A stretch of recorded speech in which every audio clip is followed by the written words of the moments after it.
All right, everybody. So, I promised I was going to make this video a long time ago, but now is now, I guess. So, this is how you actually use Restackor when when you've already written it and know what clicker positions you want. So, what we got going on here is I have 10 clicker positions, and this is all the way open at 10, and that's what I liked for the low speed compression on this shock. And for the rebound, which is on the mid valve, I actually nailed it, and I liked it the most right in the middle of the settings, which is what I designed it for.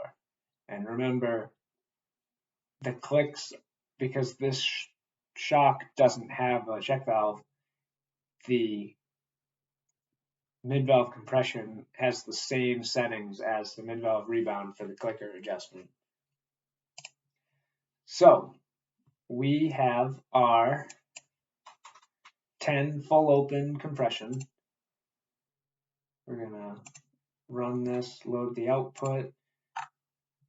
You can see here I've already set full open as the baseline, but I did like this at 3 clicks from full open, which is 7. On the bigger stuff. So what I'm going to do is kind of cheat and take our higher speeds, or take our lower speeds from full open and copy them here. Okay, so I went off camera to figure out how the spreadsheet works. So what we got right now, this is 0. So we want to keep everything basically under a meter. We'll call it a second the same. So we're going to go all the way to the end and go to baseline, and then copy everything to about here.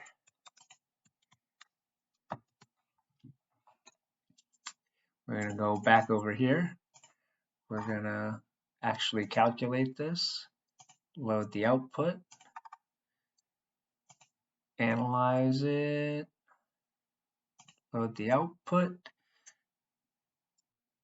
Then we're going to make this baseline.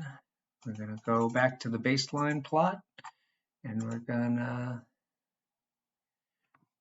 go from here to here. And we're going to go from here to here. And all right, we're going to be doing a cut then. So we're going to go from here to here. Copy. Paste it down here.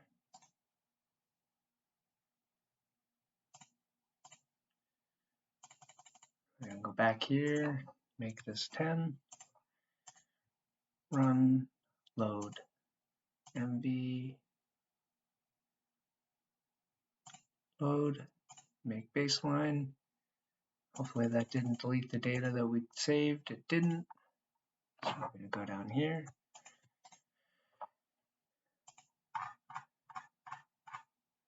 This, we're going to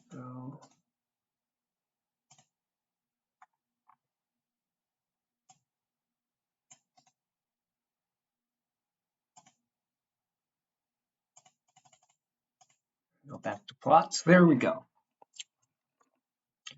So now you can see I've got my low speed as a baseline where I want it, and my high speed as a baseline where I want it. So we're going to go back here. We're going to set this back to the middle of the range. Run, load the output, come over here, do this, load the output, and you can see we need to open up the low speed a bunch and open up the high speed. So I'm going to take this whole stack, cut it, move it down one. And I'm just going to try swapping the 13 millimeter shim in here as a bleed. Let's see what that does.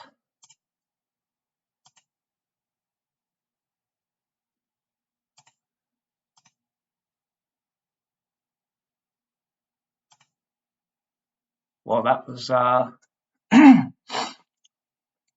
looks pretty good on the low speed, but we need to add a lot more high speed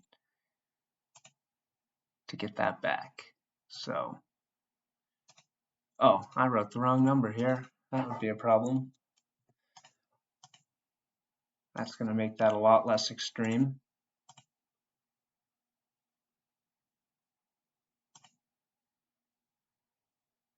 There we go. You can see low speed looks a little good. We actually need more bleed and less high speed. So let's try putting a 12 millimeter shim here.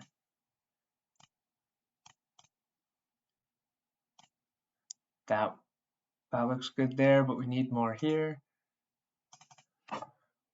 We still have that extra 13. Passed end of file. Oh, I clicked it too soon. Interesting.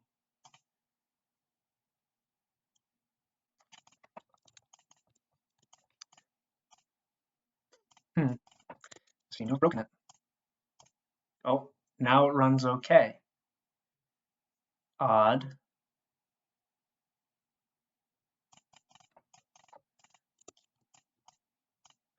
Input passed end of file.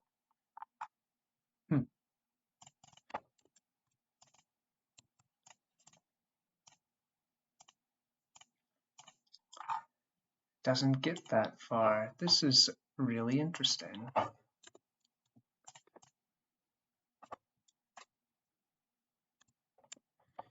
Pressure in shock over 9,000, try lower shaft velocity. Something is goofy now.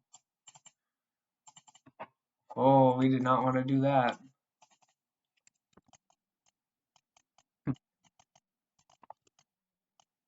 We got stuff here and it loaded here, but it is too open.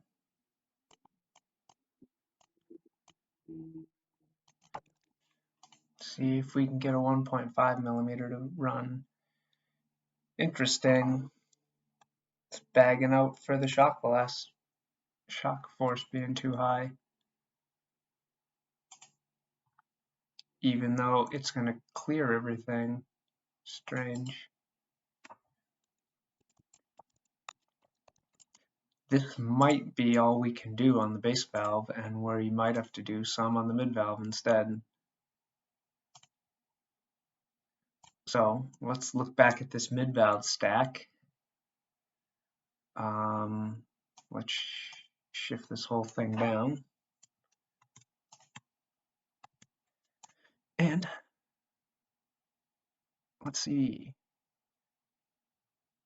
The inside of the port is 7 or 14 for the minimum, and then plus 13, so that's 23. So anything that's smaller than a 23 will be a bleed. So let's try one of those 18 millimeter shims we got.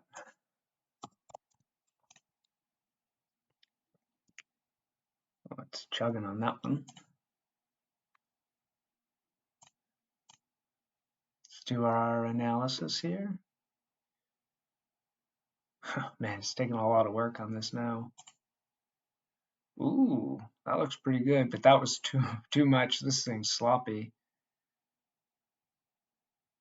Let's put the base valve back to where it was then. Let's see what that's like. I'm definitely going to be running some speed up on this video in the empty spots where I'm not really talking, because this takes a long time to do. Did it not calculate?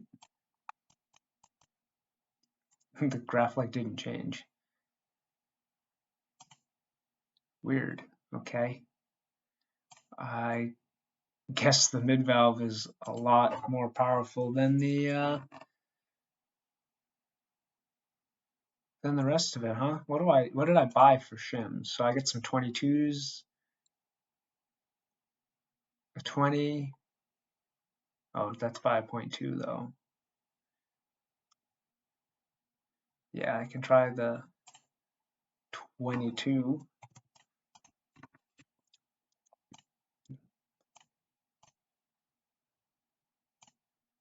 All right, there we go. So we can maybe try the 20. I was really hoping that I could do this in the base valve since it takes so much less work for revalving. That's damn close. I think I'm going to call it at that as long as we don't have any problems with cavitation, and it does not look like it.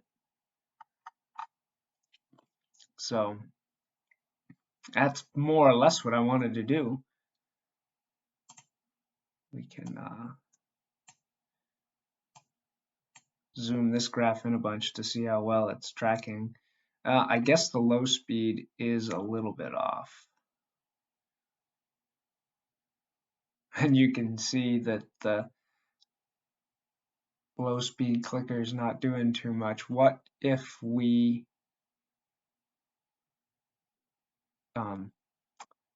oh, remember this, what we just did is going to impact the rebound. Unfortunately, it's going to add a bleed to the rebound. So this is an option. It's not bad. Let's go back and not do this and completely revamp the base valve instead.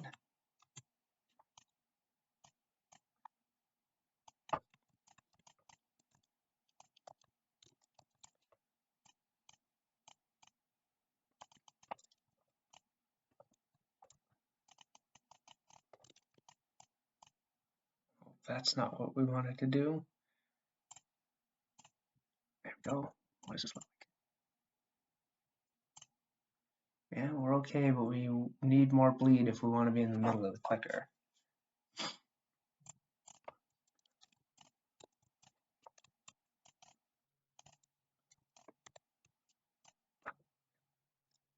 This is what I keep moving off the mouse off the screen to hit.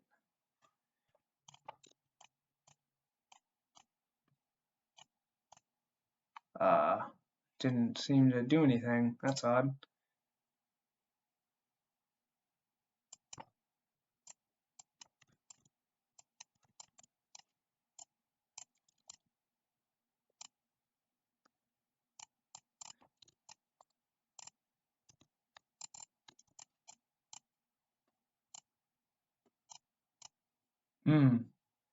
So now we're not making enough force.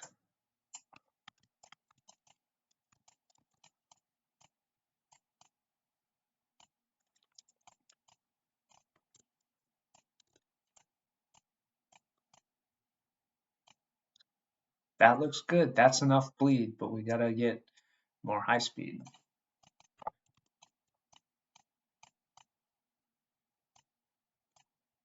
Which I don't think we're gonna be able to do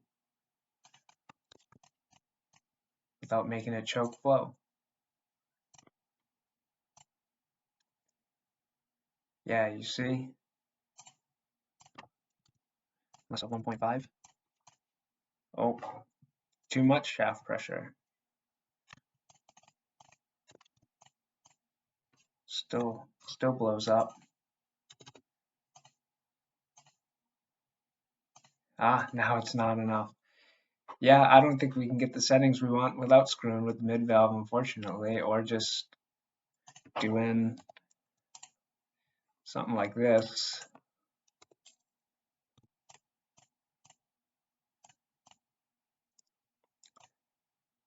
Where we go to like 7. Boom, that's perfect. So at least it gets me more adjustment on either end. I can just take this 13 shim that's double stacked and put it to the top of the base valve, and instead of being max open on my compression, I can go to 7. And then I can still probably go to almost closed and get a lot more low speed, and a whole lot more high speed if I want it, but a little bit more low speed.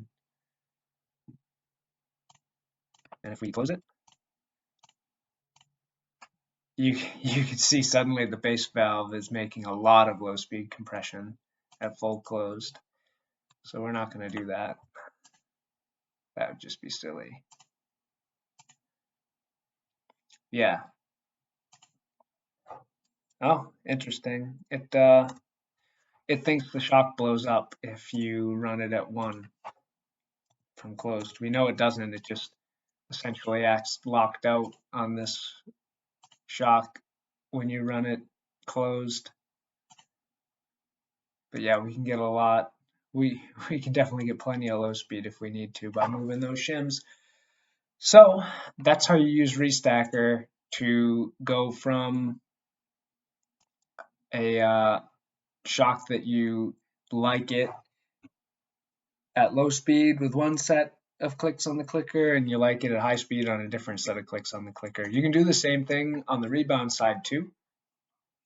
It's just you don't have to keep going back to plots to get the total combination of mid valve and base valve compression, because the mid valve is the only thing that makes rebound. And it's the same thing that I did on the baseline. You just got to go here and you take your meters a second up to whatever, just like 1. You take the whole thing and you copy it down below. You run it for the clicker setting that you like the high speed of, and then you paste this section back in and you set it as your baseline. In the case of doing the rebound, you should use the mid-valve rebound exclusive spreadsheet, because that one lets you set a baseline. But here you go. Finally, like a year later, 9 months later. Oh yeah, I think I'm supposed to ask you to like and subscribe and stuff.